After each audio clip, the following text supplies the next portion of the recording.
that off of there. Wait a minute, here we go. Hello, you guys. Welcome to the Stubbs Show. I hope you guys can hear me. I'm looking for my handy dandy little microphone I just had. Oh, here we go. Welcome to the Stubbs Show, you guys. Welcome to a new episode on today. I thank you guys for joining me each and every week as I bring you a new show to enhance your life, because that's what the Stubbs Show is all about. It's all about bringing you guests and interviews and discussions and topics that will either help you to take your leap of faith, encourage you, or enhance your life with resources, tips, and advice and ideas in some way, in some form. So I thank you guys for joining me here every week. As I said, was a leap of faith for me. So as I continue to do the show with consistency and show up for myself first, and then you guys, I also grow. So I'm trying something new on today. I hope you guys can hear me clearly on today, as we get ready to open up a show for a good episode. Now, today's show is all about why you need to be interviewed. Many times we start businesses, we write books, we start an organization, we do all these wonderful things, and then we wonder why there's no growth, why the people aren't showing up. And many times some of you get upset with your family members and your friends because you feel like they aren't supporting you enough and they aren't showing up for you. But you need to learn new ways to show up for yourself, and that's what tonight's show is all about. Because the Stubbs Show, which is under the Leap of Faith Network, is here to assist you. So I'm always looking for guests. I'm always looking to share your story behind the glory. And tonight, my guest is going to be sharing some of her story behind the glory. And we kind of go together in many ways, because she does TV. Here I am doing a talk show, and we're going to be talking about why you need to be interviewed either here on the Stubbs Show or on her network. So I see that my guest is in the back office, the back virtual studio, waiting to come to the stage to talk to you guys to get this show started. So I'm not going to leave her waiting. I'm going to go ahead and get ready to introduce her to the show, so that you guys can learn more about my special guest and how she can assist you. And we have so many ways to help you grow. And now I'm connecting you with her so that you can grow with her. So let's get ready to introduce my special guest to the show. Oh, one more thing before I bring my special guest on. Don't forget, you guys, like, share, and then comment. It is because of your comments, your participation, you supporting the show and sharing that the show continues to grow. And it's all about you tonight. So bring your questions. If you're afraid or fearful of something, ask. Just type it in. You ain't even got to come on the screen. You just type it in and we'll read it for you. So let's get ready to welcome my special guest to the show.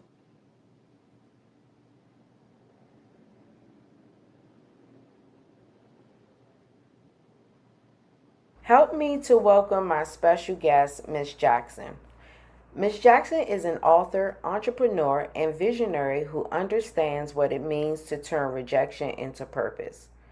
After completing her novel, Won't Be Denied, she spent months pursuing literary agents and publishers only to receive countless responses expressing no interest in her work.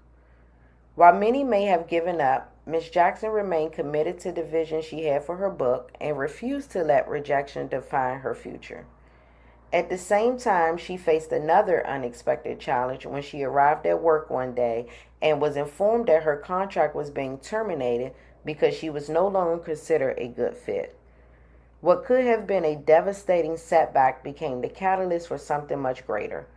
Rather than allowing those obstacles to stop her, Miss Jackson stepped out on faith and launched her own publishing company. Her journey is a powerful testament to trusting God, believing in your vision, and moving forward even when life takes an unexpected turn. Let's get ready to talk with Miss Jackson about perseverance, entrepreneurship, faith, and why you need to be interviewed. Help me to welcome her to the Stubbs Show.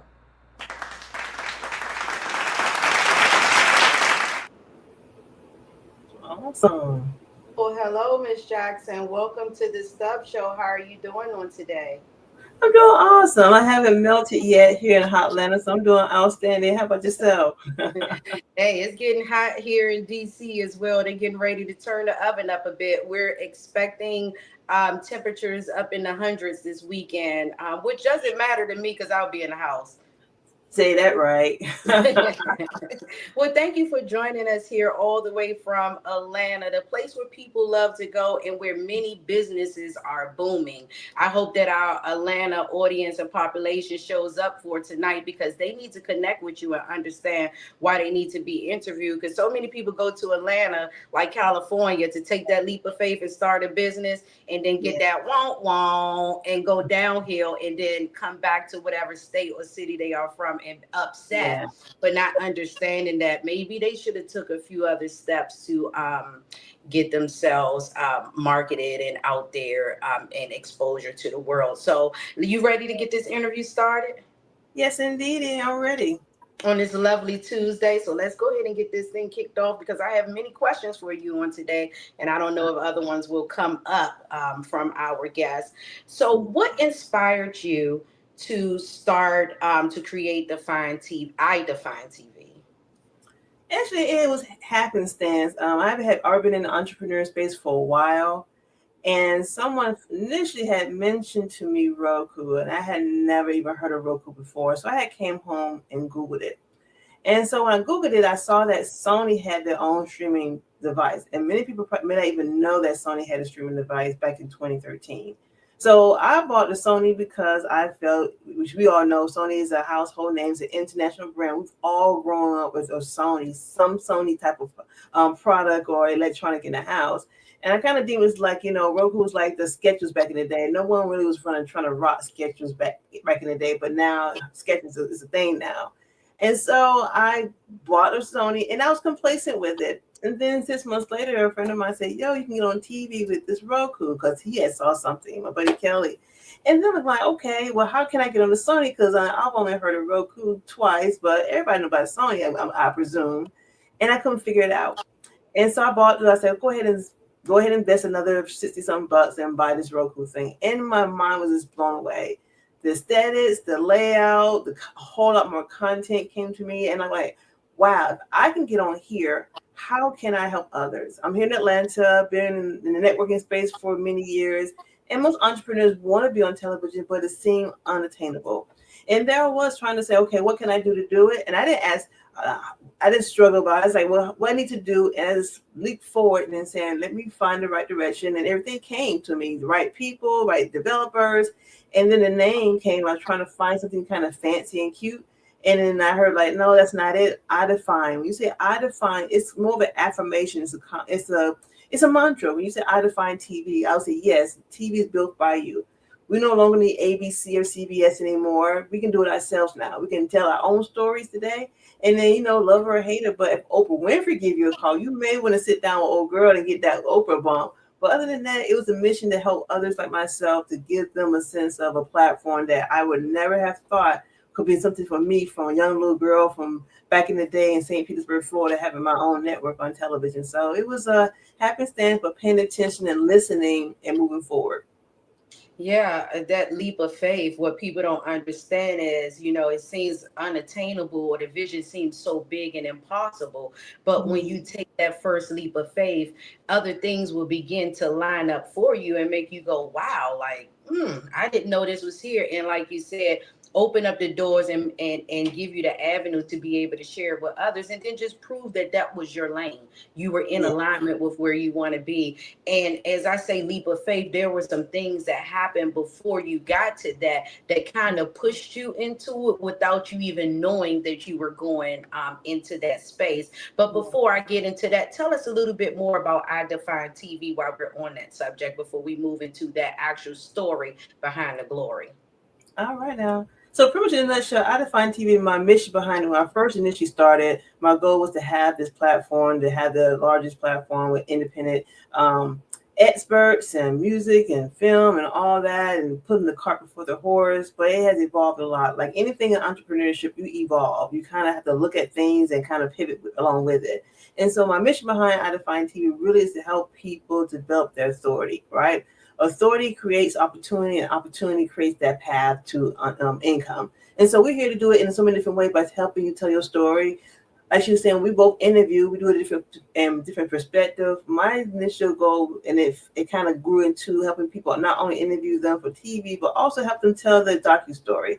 So we help you tell your story, like, unsung or behind the music. We help you tell your story so people can track to you, so people can kind of relate. Because we all know people like to do business with those who they know, like, and trust.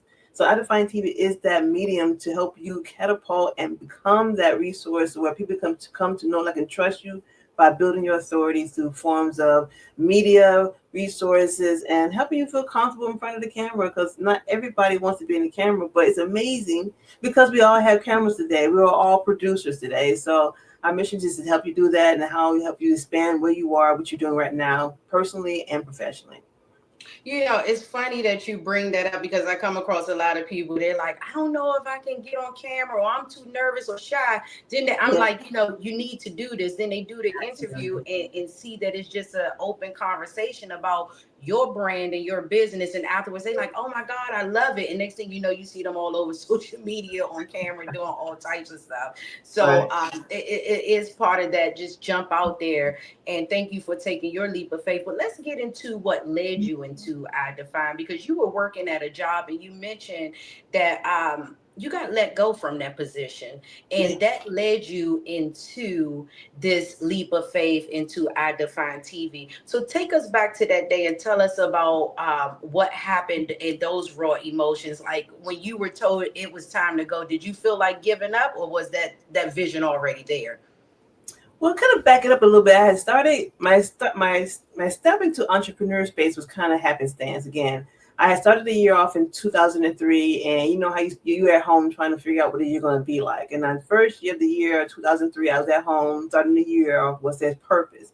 That was my word for me. I'm going to figure out what the purpose is. So my first service I went to for the year, the pastor said purpose, and I had said purpose. So that was like a confirmation, affirmation that I was in the right path.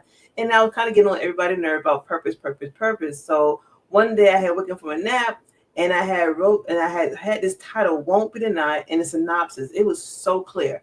And I'm going like, man, this is so weird to wake up from something that's the only thing I had in my mind was this. So I was telling a friend at the time, and she pretty much encouraged me to write a book. So I went back and forth, and I was like paying attention, like, you want to know what your purpose is, just write the book. And so I did that. And so at that point, I had been in telecom, and I was wanting to get my book published and everything. I was reaching out to agents, and I was reaching out to publishing companies, but I was just getting in. People call them rejection letters. I call them just not interested. I said they just wasn't interested in the time in my book.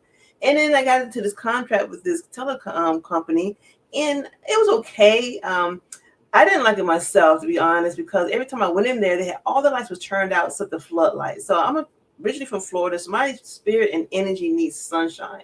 So to sit inside of a room in a building that's dark all day, it just didn't sit right with my spirit. But at the end of the day, there I was. They didn't have enough work for me, seemed like at the time, but my mind was thinking about my book. And so one day I'm coming in to work early in the morning. I couldn't even get my big toe on the curb. And out of the shadows of the building, here comes the recruiter saying that it was a good fit. I'm like, well, whatever. I was annoyed because I didn't think it was a good fit for my spirit anyway, because I come outside, my eyes had to dilate. And at that very moment, I decided, it had been like 6 or 8 months, I've been trying to find my agent. I decided at the very moment to start my own publishing company. And that was it. I said, you know what, I'm going home before I wouldn't got my unemployment, right? My angel investor, but I'm going to start my own publishing company. And I started my own publishing company to publish my own work.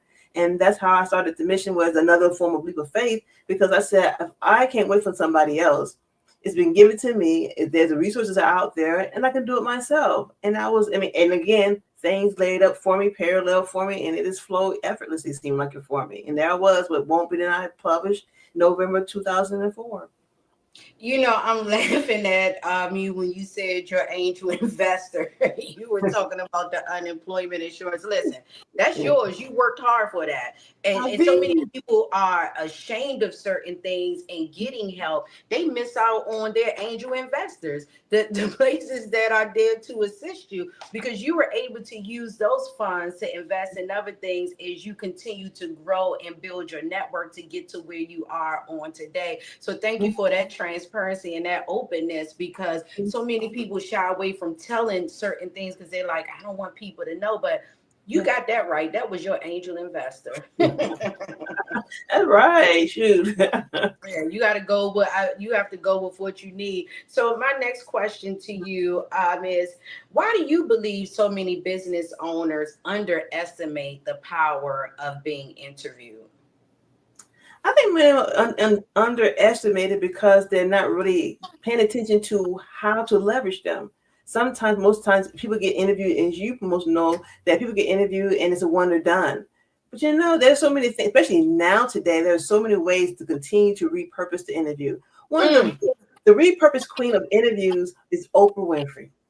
That chick turns an interview into a TV show, to an Etsy show, and she's on Apple. She's over here.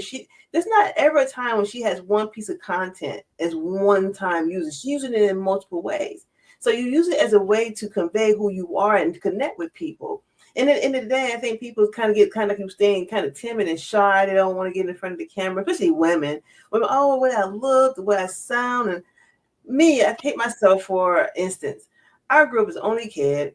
I spoke rapidly, much faster than I do today. But I had to get past that. In order for me to get to where I need to get to the next day, I had to, one, become more conscious of it, slow my mind down, and slow these lips down and the tongue. But in the day, I knew I had to sell my book. I had to get on the radio here in Atlanta. And I was nervous as all get out. But I started to read a passage of the book to get comfortable. So when I got on the radio, let me tell you a quick story. So one day, I don't know why I was off from work. I don't know to this day, but I'm listening. It was in divine order. I'm listening to the radio, leaving the grocery store, and I hear them saying Tuesday Talent on B103. And they're rapping, they're doing spoken word, they're singing and all that stuff, right? And I decided, you know what? I have a talent. I'm an author.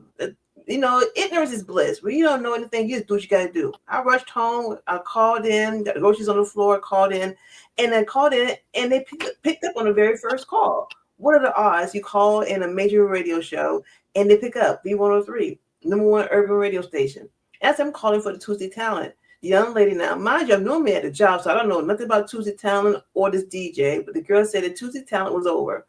And I'm going like, it's Tuesday Talent. It's Tuesday Talent. It's Tuesday Talent all day, so I don't have no idea.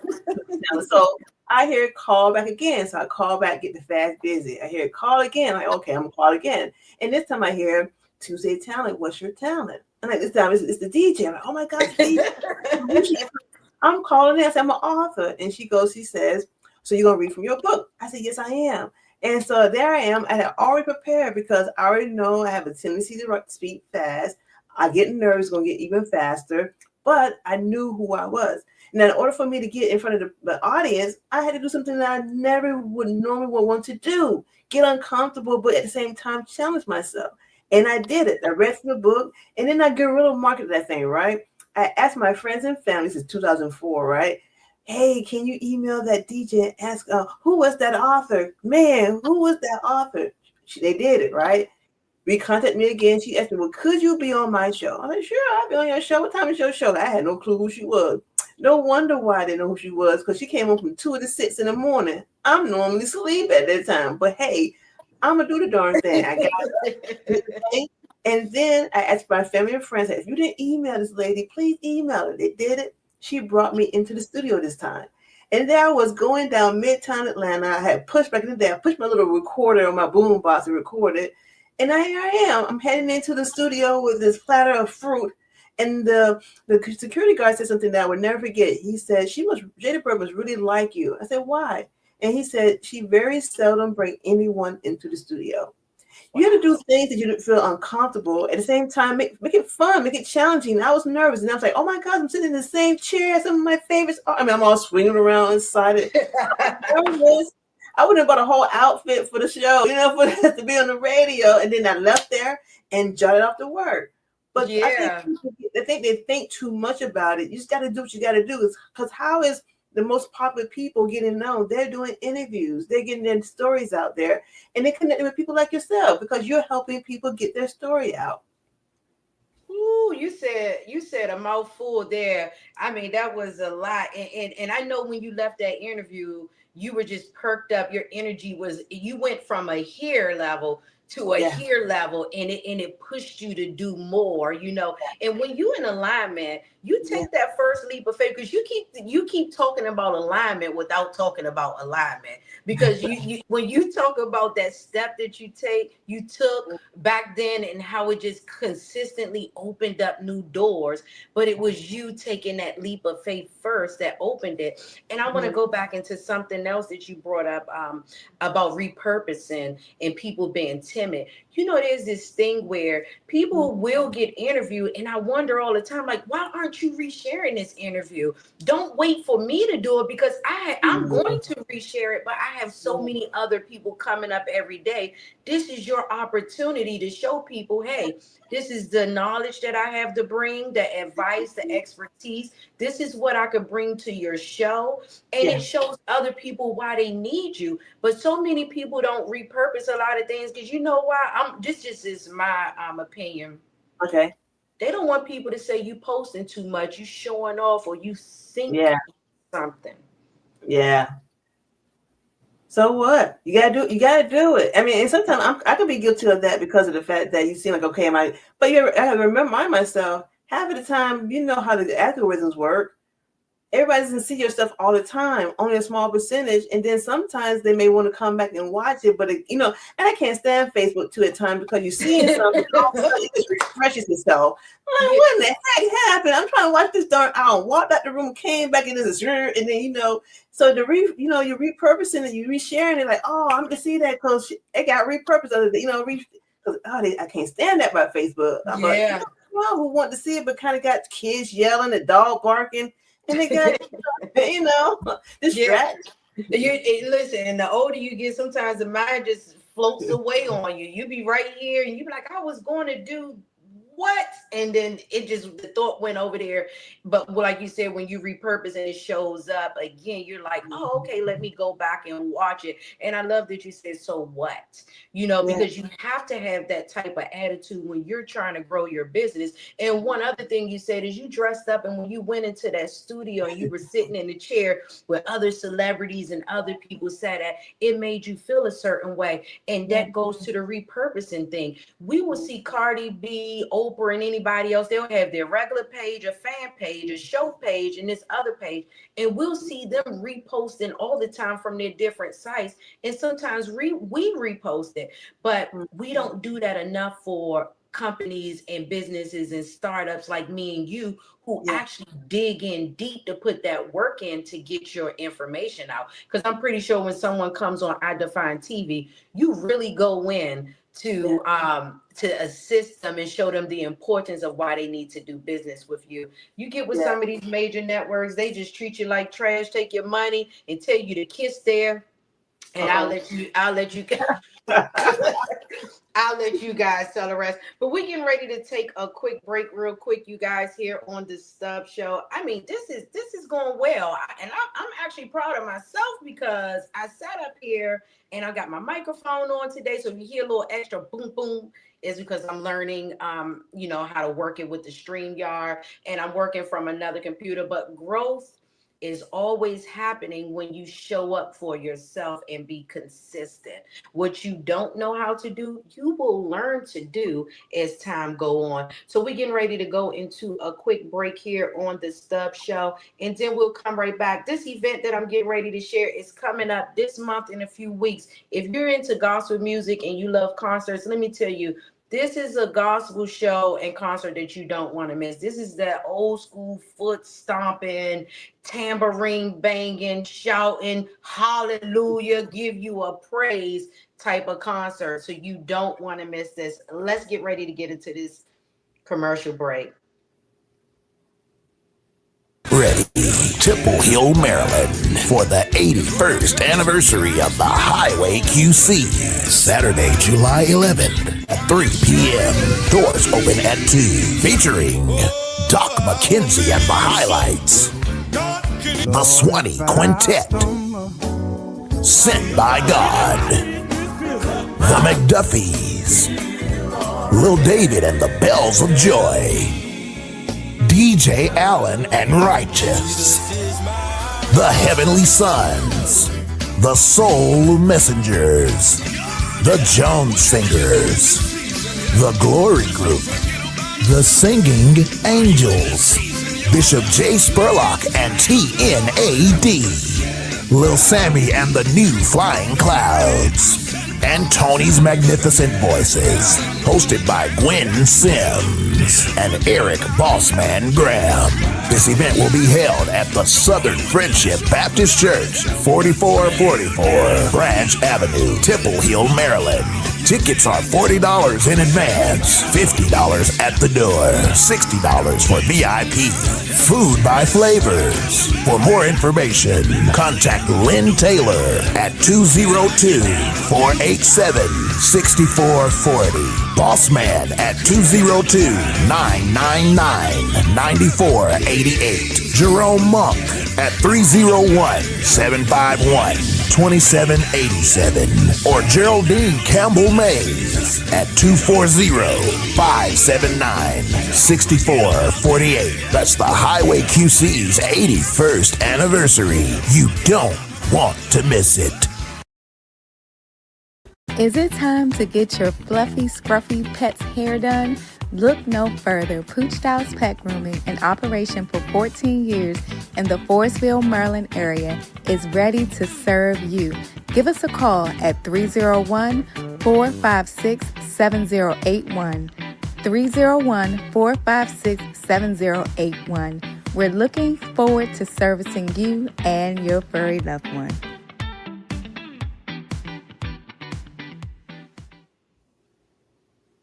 All right, you guys, welcome back to the Stubbs Show. Remember, if you would like to become a guest on the show, have your music played or your commercial or advertisement played or event played here on the Stubbs Show, you can just email us at thelofnetwork@gmail.com. The Stubbs Show is going global. We have people coming on soon from Johannesburg, so shout out to you guys for watching. Chicago, New York, Atlanta, California, Utah.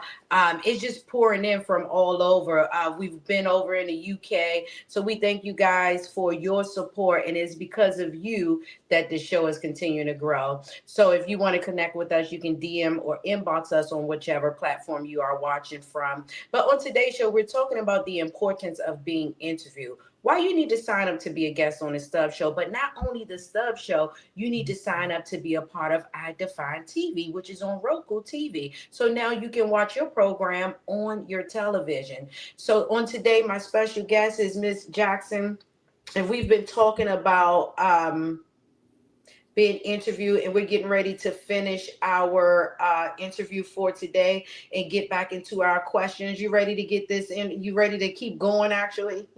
All right, I'm ready. I'm here. Yeah, this discussion has been great so far. I thank you for joining me. And we've been talking about interviewing and pushing people out there and telling them to jump out there. So my next question to you is, what are some of the common mistakes that people make while being interviewed?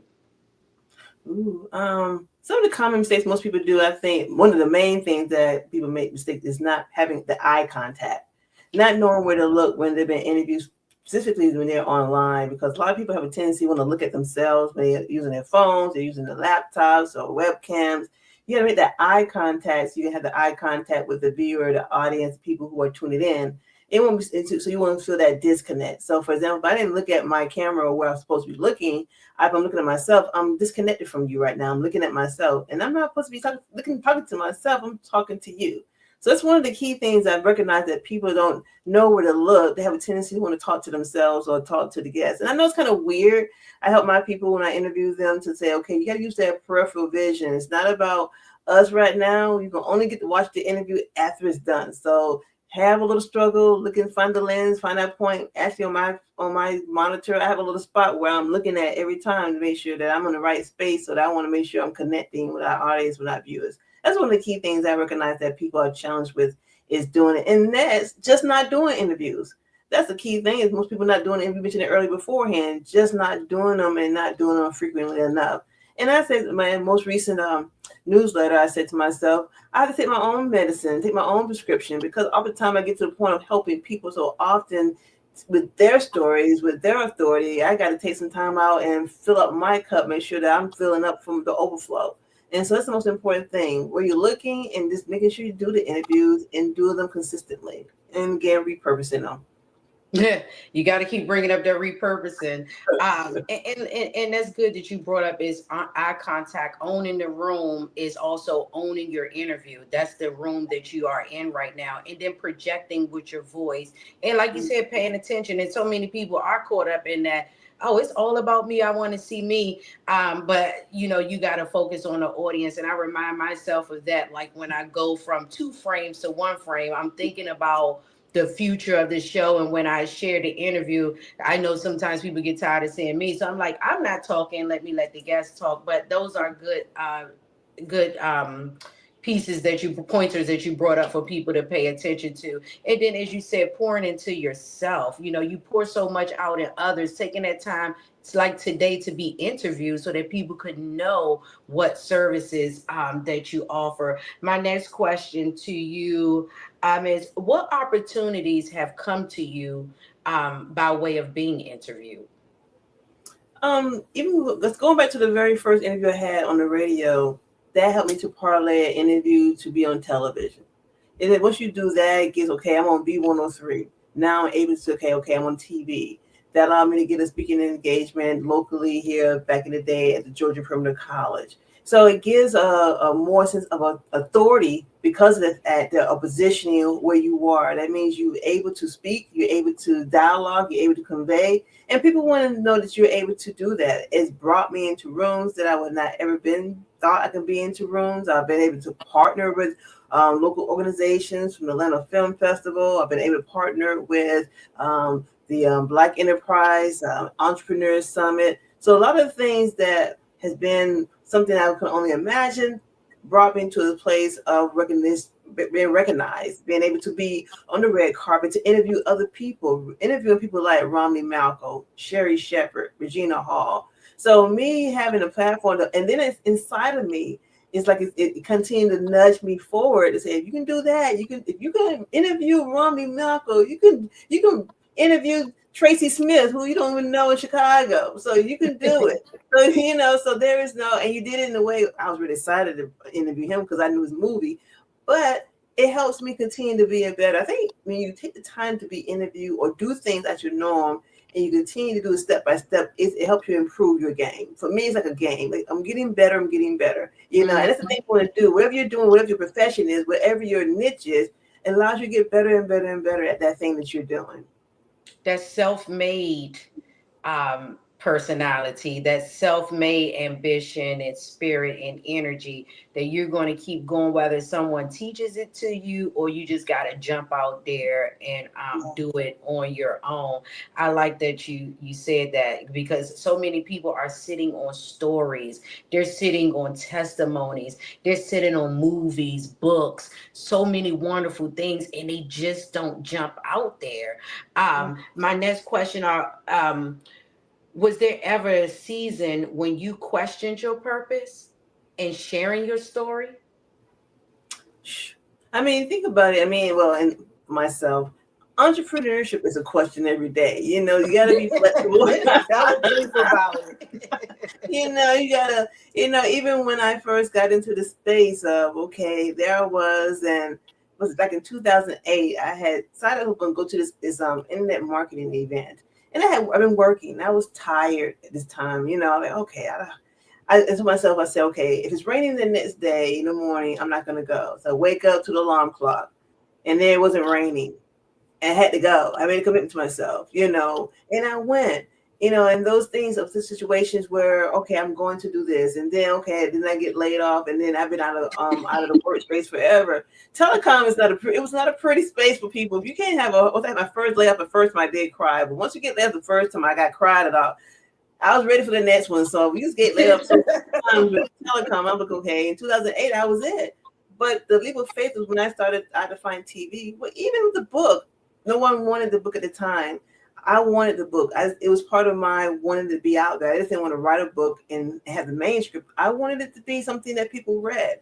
And so when iDefineTV came around, I was trying to, okay, when it came to me, how do I do it? I reached out, found a developer, had to do my part, and my part required some things I'd never done before. But I had pre-sold some parts, some parts of it, and there I was, and had talked to this young lady and her husband out in Sweden, and I'm ready to give up. And I hear Belinda, "Thank you, CF. You helped my husband and I to get our music out to the world." I'm like, had she not paid, I don't think we'll be here today. Because I'm like, girl. You know, they say it's those 100 no's, but that one yes, when it start coming in, it's like you get the ingredients to mix it up again and get another yes and another yes. And then, like you said, just taking in the accept that, you know, but some people gonna tell you no. So that rejection to say, you know, okay, they said that, but I'm not rejecting myself. I'm not rejecting my project. And you kept pushing along. You know, what do you say to the people that are watching now, or when you come across them that are sitting on a story that you know that you can help them to share and explode? I believe you said on one of your posts, it just took one interview for one person to take off. What do you say to those people that come to you with a story and you're like, wow, you got to get that out there, but then they say, I'm embarrassed or shy, or, you know, I don't know what to do. What do you say to push those people? To be transparent, I don't push them because of the fact that it's going to bring some type of hindrance to them. Some I may nudge a little bit, but at some point they do come back. It's amazing if they're in my silo or in my office, they'll come back and see what's happening. They'll see success stories. Like you stated, Jeremy Walker, he had his second interview with iDefineTV. He shared his interview and he got someone offered him his own radio show. Damn, he's a military vet and he's helping military vets, and now he's already doing great already, but now he's extra busy because now he has his radio show. And you know how powerful it is to have people, because now it allows you to walk through doors and invite people now, because people say yes to interviews. So now he's able to help more people, right? Then I had someone also who had now she has the opportunity. She's a contributor writer for a publication. So there's so many things. But then I had somebody who did a docu-star feature, Turning Points impact program. She didn't want to be in front of the camera because she felt some form of what's the word that people use today, where she didn't want to feel like she was being fake or in front of the camera. She was very intentional about how she shares herself. But it went from her being timid in front of the camera. She didn't want to be, she was kind of shy. Then she moved into where we did our strategy session and everything. She ended up booking some other interviews, and towards the end of it, at the end of everything, someone who she always wanted to reach out to contacted her. And they were able to reach out to her, invite her to a project. And then she monetized her Facebook account because she hadn't monetized it with the content that we provided to her. So it all depends what people are, what they're ready to, and what it does, the interview brings you either visibility, authority, and it also brings you legacy. It all depends on where you are in the midst of everything. I say you want to be at all three: visibility, authority, and legacy, because we all have a story. As you know, we all have something that people want to know who you are. Social media is all about, we're all voyeurs. Unfortunately, we are all voyeurs in this game of life. That's what they turn us into. Oh, look at it. What's going on with she today? Is she today? It's what it is. And people want to know. We're nosy. Hey. Yeah.